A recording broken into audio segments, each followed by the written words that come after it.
Hello friends, कैसे हो। आज केमिस्ट्री का वीवीआई ऑब्जेक्टिव क्वेश्चन लेकर आ गए हैं जो बहुलक चैप्टर से है, जो आपके एग्जाम के लिए बहुत ही महत्वपूर्ण होगा 2022 में। चलिए अगले फर्स्ट नंबर क्वेश्चन पे चलते हैं। यहाँ पे देखिए एक नंबर क्या है, निम्नलिखित में से कौन सा श्रृंखला वृद्धि बहुलक है। आप लोग बताइए। यहाँ पे श्रृंखला वृद्धि बहुलक polystyrene, option C is correct होगा। चलिए अगले क्वेश्चन पे चलते हैं। यहाँ पे पॉलीमर बनाने में सबसे छोटी इकाई कहलाती है। आप लोग ऑप्शन देखिए। पॉलीमर बनाने में सबसे छोटी इकाई ऑप्शन ए इसका सही हो जाएगा मोनोमर। मोनोमर से बनाया जाता है। चलिए 3 नंबर क्वेश्चन देखिए, बताइए हाइड्रोजन परमाणु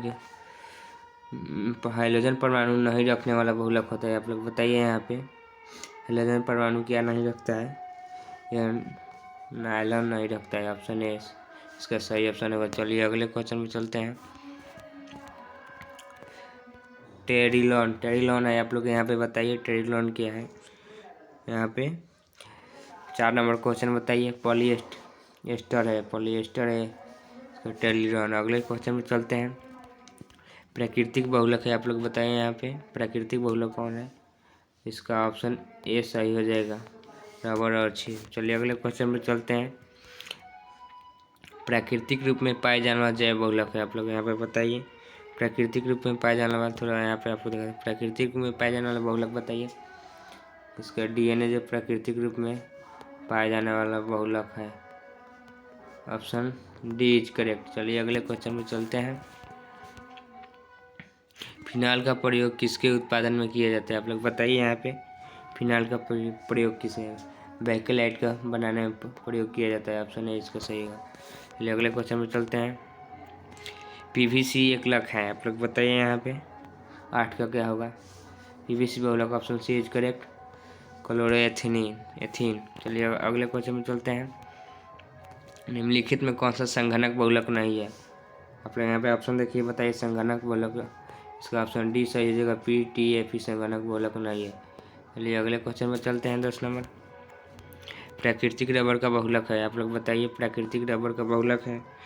आप लोग यहाँ पे बताइए। Option D is correct answer, isoprene होगा इसका।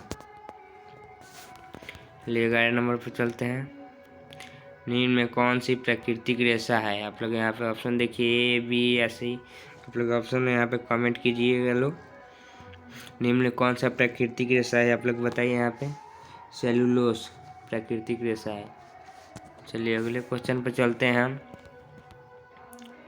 आर्लोन में होता है। आप लोग बताइए आर्लोन में क्या होता है। आप लोग यहाँ पे ऑप्शन देखिए, बताइए विनाइल क्लोराइड होता है आर्लोन में। चलिए अगले क्वेश्चन में चलते हैं। आर्लोन पॉलीथीन एक बहुलक है। पॉलीथीन ऑप्शन बी इसका सही होगा, एथीन का। चलिए अगले क्वेश्चन चलते हैं।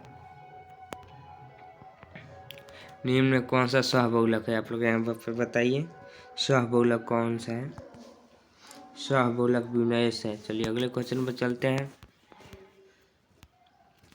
कौन सा पॉलीएमाइड है। आप लोग यहाँ पे ऑप्शन देखिए, बताइए। ऑप्शन बी सही इसका पॉलीएमाइड जो नायलॉन 66 है। चलिए अगले क्वेश्चन में चलते हैं। बहुलक जो ना टूटने वाला क्रॉकरी बनाने में काम आता है। आप लोग यहाँ पे बताइए 16 का क्या होगा जो क्रॉकरी बनाने में काम आता है।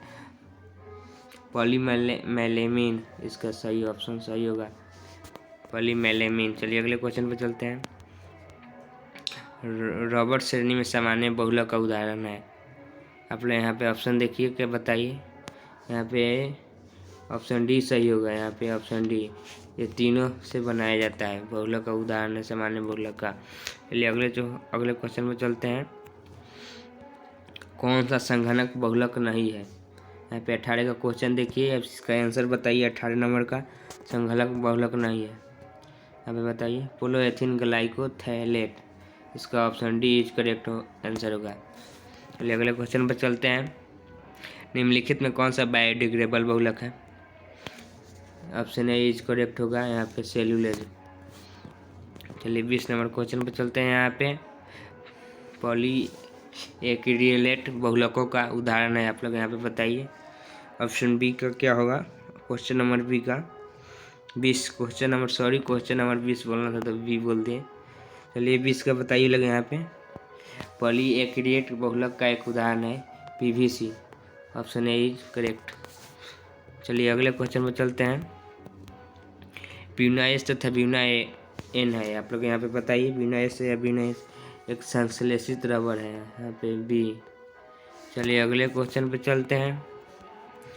नायलॉन 6 में अंतर आणविक बल होते हैं, आप लोग यहाँ पे ऑप्शन सॉरी यहाँ पे आंसर तो नहीं दिखाई देगी। चलिए इसमें चलिए यहाँ पे आंसर दिखाई दे दिया है। चलिए अगले क्वेश्चन में चलते हैं। ब्यूना एस में एस का अर्थ होता है, आप लोग यहाँ पे बताइए 23 नंबर क्या होगा। ब्यूना एस में एस का अर्थ होता है styrene. Option C is correct. चलिए रबर जो बुलेकनीकरण में प्रयुक्त होता है, आप लोग यहाँ पे बताइए ऑप्शन यहाँ पे चारों में दिखाई गया 24 का क्या होगा। सी गंधक तथा गंधक का तेजाब से। ऑप्शन सी सही हो जाएगा। चलिए अगले क्वेश्चन पे चलते हैं। निम्नलिखित में कौन सा बहुलक का एक उदाहरण है, आप लोग यहाँ पे बताइए कौन सा एक बहुलक का उदाहरण है। 25 नंबर और 5 क्वेश्चन है, ज़्यादा टाइम नहीं लगेगा। निम्नलिखित में कौन सा बहुलक का एक उदाहरण है, आप लोग यहाँ पे ऑप्शन देखिए बताइए 25 नंबर का क्या होगा। Buna S C is correct. चलिए अगले क्वेश्चन पर चलते हैं। रेपोलैक्टम का उपयोग होता है, आप लोग यहाँ पे 26 नंबर का बताइए। रेपोलैक्टम का उपयोग होता है 26 नंबर का, आप बताइए आंसर बताइए। ऑप्शन ए इसका सही होगा नायलॉन 6। चलिए अगले क्वेश्चन पर चलते हैं। कौन सा बहुलक नहीं है, 27 नंबर बताइए लोग कौन सा बहुलक नहीं है। यहाँ पे बताइए 27 का क्या होगा। ये सुक्रोज जो है बहुलक नहीं है, यहाँ पे सुक्रोज जो है जो बहुलक नहीं है। चलिए अगले क्वेश्चन में चलते हैं। संघनन बहुलीकरण द्वारा बनाए गए बहुलक होते हैं।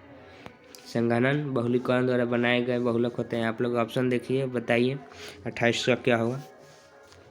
संघनन बहुलक द्वारा ये तीनों बनाए जाते हैं। चलिए ऑप्शन डी इज इसका करेक्ट आंसर हो जाएगा। चलिए अगले क्वेश्चन पे चलते हैं। कौन सा बहुलक सह बहुलक है, आप लोग यहाँ पे आंसर देखिए बताइए सह बहुलक कौन सा है। नायलॉन 6 है, शायद दोबारा आ गया है क्वेश्चन शायद। चलिए 30 नंबर में बताएं, यहाँ पे लास्ट क्वेश्चन है, अच्छा से बताइएगा लोग यहाँ पे। C3H9N में बनाने वाला बहुलकों की संख्या आप लोग बताइए। C3H9N में बहुलकों की संख्या आप लोग यहाँ पे बताइए। यहाँ पे 30 का आंसर बता दें, यहाँ पे इसका C 4 होता है।